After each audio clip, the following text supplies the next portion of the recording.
Roughly every 2 weeks, our team of editors meets for breakfast at the Racine Country Club.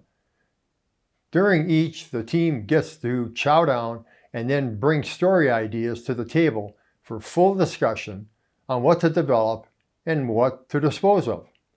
At a recent meeting, the entire group got into a very animated discussion about an important topic: the writing and submission of post-game reports.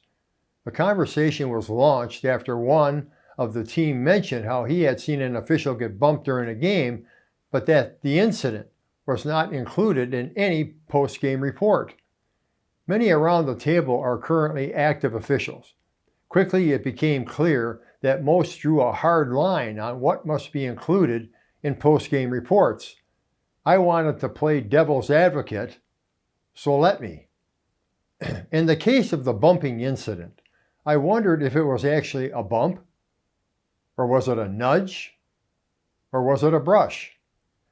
The official involved is really the only one who can choose the term that fits.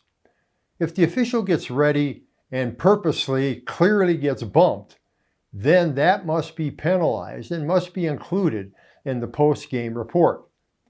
At the same time, one could determine that what happened was not a bump, but simply a brush. In that case, does such need to be called out in the post-game report? I don't think so, generally, but the context of it does matter, accidental or intentional. Was the brush a way of flipping you off? You could accuse me of just parsing words, but then that is the business I am in. I am trying to give you words that will help you make productive decisions when dealing especially with physical contact incidents that involve you. Not every intentional physical contact you encounter needs to be laid out in a post-game report. Example, football game. A coach is animated, jumping up and down, runs down the sideline, puts his hands on you solely to get your attention. You deem it a non-malicious touch-up versus a tantrum. No report out needed. But most intentional physical contacts must be reported out.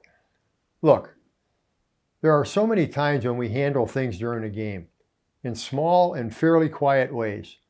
That is an attribute of being an accepted and respected official. It comes with experience. Those with that experience find ways to keep the game within acceptable boundaries. They never make things worse by what they do or don't do. They are guided by the mantra, pour no gasoline.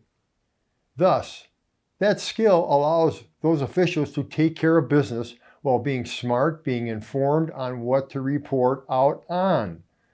Not everything goes into a post-game report. Yes, fulfill the stated requirements of those reports, but don't use them as a hammer.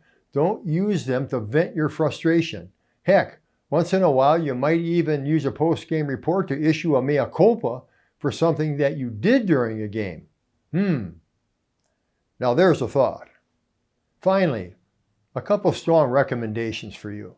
First, if you have a stated obligation with your assignment to file a post-game report in certain circumstances, file the damn post-game report.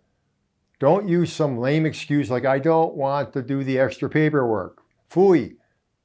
Second, do not underreport a situation because you are worried that a full rendering might harm your schedule. Don't go there. Stand up for officiating. Yes, you can soften your language when that is, upon reflection, a reasonable option. That in itself is an officiating judgment call, isn't it? Such judgment calls take strength of character, just like each one we make during every game. Thank you.